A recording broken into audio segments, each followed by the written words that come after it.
night too many times. Okay. We're on Mishnah Zayin and Aleph. So we spoke about this a little bit before.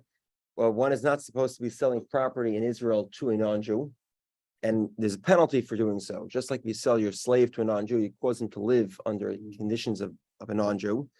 Same thing is true with regard to selling a field. And what is the penalty? You're required to buy from him bikurim. That's the first. So bikurim is not a tithe, it's the first stuff that grows you bring to Jerusalem. You're obligated to buy that bikurim from him and bring it to Jerusalem, even though it's not your field. This brings us to a major discussion, which is true throughout, this discussion is pertinent throughout the first order of Mishnayos. Comes up a little bit in Bavli, and it's very common in Yerushalmi. And this is, what is the status of a slave who owns property in Israel? Can a non-Jew, does non-Jewish ownership of property sufficient to remove the obligation of Trumas and Maasros or not? That's where we begin the Gemara, major debate. Omar Rabba says, Rabba says, even though the truth of the matter is that a non-Jew does not own the land to the extent that he's able to remove it from the obligation of Maaser, Shenemar, because the pasuk says, Kili ha'aretz, because the land belongs to me. God says, Li kedushas ha'aretz, the sanctification of the land remains. In other words, even if you sell land to a non-Jew, it doesn't change the fact that it's still obligated in Trumas and Maasros. However, while he's not exempt from the kedusha, meaning the kedusha, the sanctification, which obligates you in Trumas and Maasros, he does own the land to the extent that he's allowed to dig holes in it. He wants to build a house, he wants to dig a foundation, a pit, he's allowed to do that. Shenemar, as the pasuk says, Hashemayim Shemayim Lashem, heaven is to God, and he gave the land to the people. Rabbi Lazar says the opposite. Even though a non-Jew's ownership is sufficient to remove it from the obligation of Meiser, Shenemar digoncha, v'loy digan avgechavim. We talk about when the Torah says that you're obligated in Meiser, it says your stuff is obligated in Meiser, but not the grain of a non-Jew. Obviously, that means that a non-Jew can't have grain. How is that possible? It must be that a non-Jew could have ownership in the land, and therefore, if the non-Jew has a field and he grows grain, he maintains ownership of that grain such that it is not obligated in Trumas and Maasros. First word in the line, Rabbi. 1 second.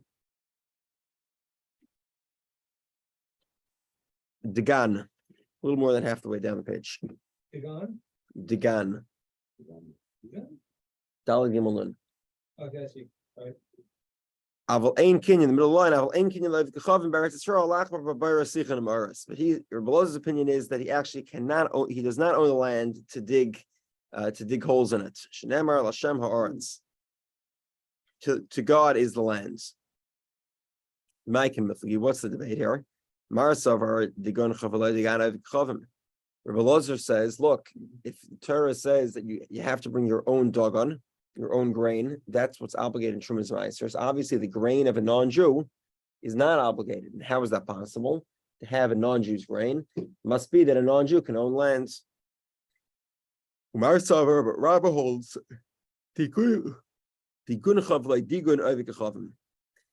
okay, so digun here refers to the completion of the work. So dogon, in the sense, when we talk about grain and dogon, we mean the grain crop while it's still attached to the ground, when it's still raw. When we talk about diguncha, we mean actual grain, when it's down to kernels. So the obligation of Meiser only begins once it's processed correctly and it's stored correctly. So like we mentioned in the past, is a well-known halacha that if one he brings all his food into the house or grain into the house through the attic, through his chimney, he exempts himself from Meiser.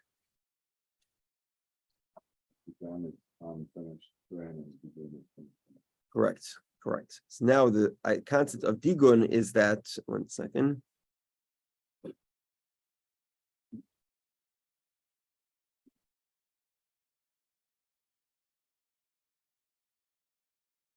So Rav understands this, that if the non-Jew buys from a Jew unfinished grain and then finishes the grain himself, it's exempt from Iser. It has to be that a Jew is the one to finish the grain, complete it.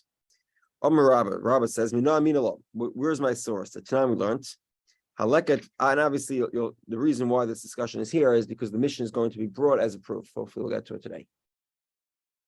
So what's the source of Rabbi? The time we learned, so you have a non-Jew who plants fields, and there's leket shikha and peh. Peh is the corner of the field. Shikha is when you forget a bundle, and leket is when some strands of grain, some stalks of grain fall out from when the guy was trying to knock down the basically the way you knock down the weed is you tie it up together. They cut it down with a sickle. If a stalk of grain or two fell out, that would be called leket. Okay, it's leket shikha and peh shel avik chavim chayovim b'maiser. They are obligated with maiser.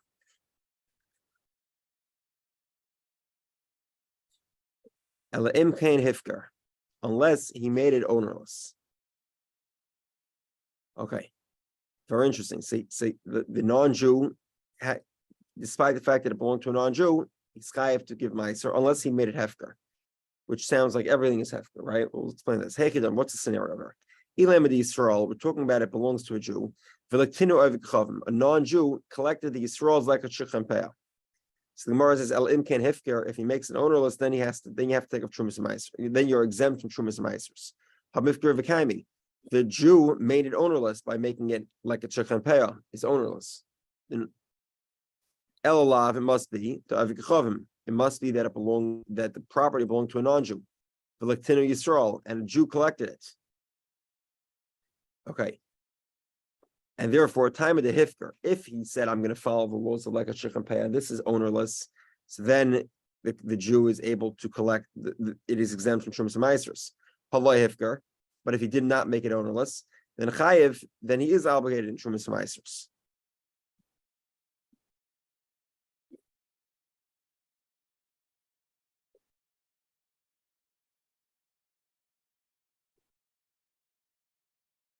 Haloi hifker chayiv.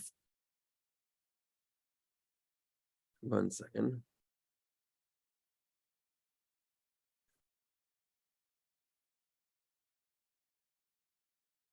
So if the non-Jew did not make it, in other words, if the Jew collected like a shikha and peh in a non-Jew's field by accident, without recognizing that it was not made ownerless, in that case, the like shikha and peh requires meiser. Evidently, that's because a non-Jew's ownership in the property does not exempt it from meiser. If he made it ownerless, so anything that's ownerless is exempt from meiser. Why is that? Because it says that who comes and collects meiser? The Levi.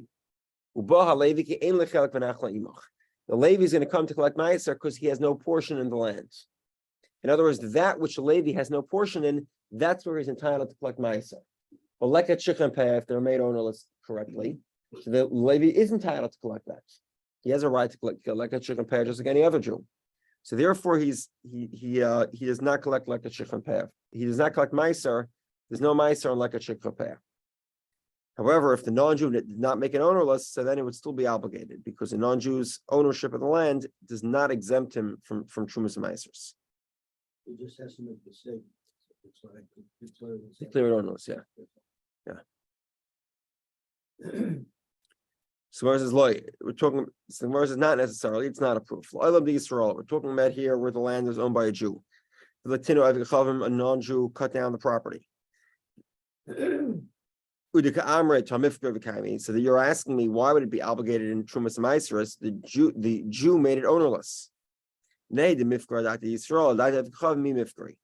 Well, it's true he intended on making it ownerless for Jews to collect, poor Jews. He never intended on making it ownerless for non-Jews. So therefore, the non-Jew had no right to take his stuff. And because he had no right to take his stuff, then the guy is effectively a thief, the non-Jew. He never intended to allow non-Jews to collect it. And therefore, if somebody buys it from the non-Jew, he would have to take off Trumas Meisers. Because this is not an item that was declared ownerless. It was only partially ownerless. And it was taken from him. It was taken from the it was effectively stolen from the non-Jew, and therefore, because it originally belonged to a Jew, it's obligated in Trumas Meisers. It's only onerous with respect to those 3 things. You're saying if Or the mice. Jewish owner says it's hefker and a non-Jew collects it, Then it would be exempt from Meiser. it's exempt from it. The difference here is that he's saying it's hefker, but only for Jews. Oh, So now if a Jew came and took it, he took it from hefker. He took it in a way that a Levi could have taken it also. Because a non-Jew is taking it, so he's stealing it. And because he's stealing from a Jew, you have to take up Trumas Meisers afterwards. Okay, next attempt. Tashma, the Gemara is trying to resolve this question: does a non-Jew have sufficient ownership to be exempted from Trumas Meisers?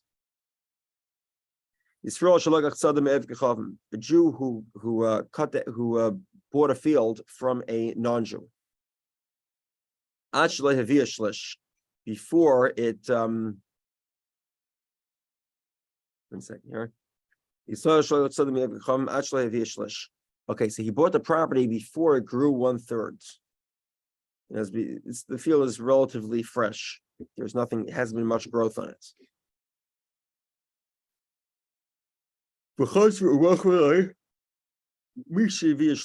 And then he sold it back to the non-Jew after it had grown in his possession 1/3. So the halacha is chayeves b'meiser shekvar neschayva. Okay, in other words, what's the defining feature that makes something eligible for meiser? When it grows into the size of 1/3 of its full size growth. Over here, it grew that amount while it belonged to the Jew. So it's obligated in meiser. Okay. Neschayva in, loy neschayva loy. Specifically, if it grew that size while the Jew owned it. But if the Jew, let's say, bought it when it was a 10th growth, and he sold to him when it was a 5th growth, so it grew double the size, but still not a 1/3, then the non-Jew, then it would still be exempt from meisers, Trumas Meiser. This is a question on Rabbah. You'd see here that a non-Jew's ownership does exempt his property from Trumas Meisers. The Gemara says, what are we talking about? Syria. We're talking about in Syria. The Savar Kibush Yachid, Kibush, and the conquering of an individual is not called a conquering. So we've mentioned this many times before. Syria is sort of one of those portions of Israel which was in the boundaries that God gave the Jewish people. It's in Parshas Matas Masei. It's included in those borders. However, it was not conquered by those that left Egypt. It was left unconquered. They only conquered a very small area of the actual biblical Israel. And what happened was David HaMelech, occasionally went to battle to create more wealth for his nation. And one of his conquests in those battles was the conquest of Syria. And because of that, Syria has like this unique status. It's sort of like Israel, but it's not like Israel. The reason why it's ultimately speaking not biblically sanctified is because it was the conquest of one individual. It has to be the conquest of a nation. And these types of wars were not the reason why they went to war was not to enlarge and make large state the current state. But the reason why they went to war was just to establish wealth for the community, and therefore it does not have the status of being absorbed into Israel. Okay. In the future, though, When Mashiach comes, could be we'll get back the original. Israel was stretched from the Mediterranean into the Euphrates. It's a lot larger than the current size. Toshma, let's try to bring another proof. Yisrael, a Jew and a non-Jew that bought a field in a partnership. So you have a very interesting situation here. The Jew is obligated to take off Trumas Meiseris. The Gemara here presumes that the non-Jew is exempt from Trumas Meiseris. So obviously, what is this? What is type of question is this? Question of brera, B word. It's a brera question. How do we view the partnership? So the first opinion is tevel v'chulin me'uraven zeh b'zeh. Stuff that grows is a mixture of both the Jews and the non-Jews, and therefore we have tevel and chulin. In other words, the non-Jew stuff, the Gemara presumes here, is exempt from Trumas and Meisers. The Jew stuff is tevel. It's a mixture. It has chulin, Trumas, and Meisers all mixed together. So we have here tevel and chulin that are mixed together. Divrei Rabbi. This is the opinion of Rabbi. In other words, Rabbi says ein brera. And Rabbi Shimon Gamliel does hold a brera. He says when you take off Trumas Meisers, then we know which part. In other words, when you and the non-Jews split, you take half the field. He takes half the field. Your stuff is tevel. His stuff is chulin. The debate here is about brera. But everybody holds everyone holds the non-Jews portion is exempt from Meiser. Evidently, this is a strong question in Rabbah. Why is the non-Jew exempt from Meiser? According to Rabbah, the non-Jew's portion is not sufficient to be exempted. In other words, the fact that a non-Jew owns the property does not exempt it from Meiser. It's still chayiv in Meiser. So according to Rabbah, everything is chayiv in Meiser. There's no chulin and tevel that's mixed together. The non-Jew is also chayiv in Meiser. Simar gives the same resolution.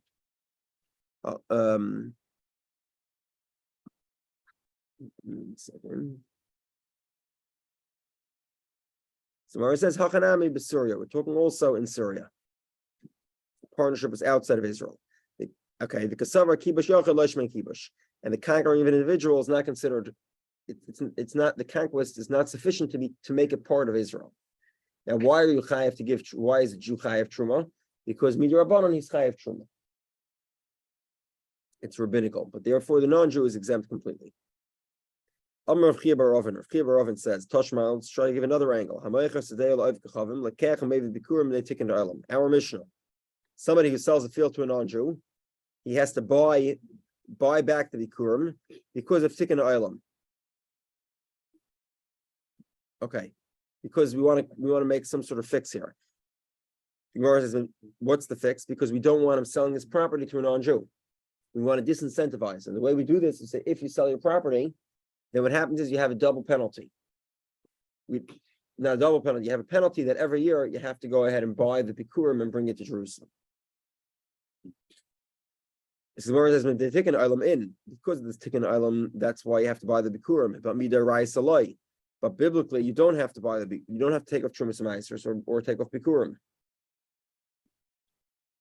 Why is this? Presumably because a non-Jew's ownership exempts the property from bikurim and trumas and meisers as well. So the Gemara says, Ravashi explains as follows. This is like a bit of a convoluted explanation here. Okay, so Ravashi says like this. The truth of the matter is that really, the truth is that you always had to, not only do you have to buy bikurim, you also have to buy trumas and meisers. Because the truth is, ain kinyan. The non-Jew's ownership is not sufficient to exempt from trumas and meisers. So what happened? Mikar have a meisim deraisa. Originally, they would have to buy all not just bikurim but also trumas and meisers. Even the chazal the Mokri umizavni the savage b'shasayu kaimi tekinu delay leisu. What happened was originally they said, look, you sell to a non-Jew, you still bring the bikurim, you still take up trumas and meisers. If that's the case, then what's the problem selling to a non-Jew if the land still remains sanctified? So they started selling to the non-Jews, and they would buy back the bikurim every year. So the rabbi said to King Deloyle, so they said that they should not sell, they should not bring bikurim or take off trumas and meisers, and this way people will think that the land does not remain sanctified, and they'll refrain from selling land to a non-Jew. Even the chazal demand they saw that those that need to sell, obviously they still have to sell, and the property is remaining in the hands of the non-Jews.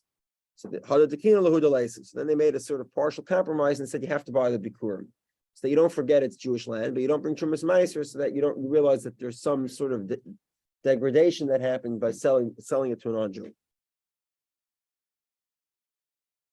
Okay, we'll just introduce the next Gemara. Itmar. We're going to review this again tomorrow. Somebody sells his field with the intention that the buyer has a right for the fruits for a specific amount of time. I think in English, the best word for this is leasing. He leases his field. So we have a debate here. Is somebody who leases a field for the produce, is that considered a buyer or a lesser or lessee? In other words, do we view this as a type of ownership, or are you considered a type of renter? What's the difference? When you bring Bikurim, you have to say a bunch of verses. Among the verses is Es Hadoma Asher Nasatali, the land that you gave me. If you're not an owner, you can't really claim to say that you gave me the land. So the question is this considered a buyer or is it considered a renter? So Rabbi Yehudah says you do read the verses, or Shlomo says you don't. What's the debate dependent on? Rabbi Yehudah says you can read the verse, why Kinyan Peres Kinyan Aguftami. Owning the produce, owning the fruit of the land is as if you own the land itself. Therefore, you're considered an owner.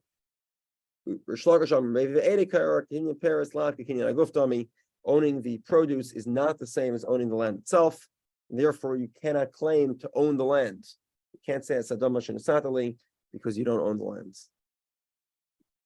Okay, we'll continue. We'll review this again tomorrow. Sorry again for the delay. Sorry, it's like up and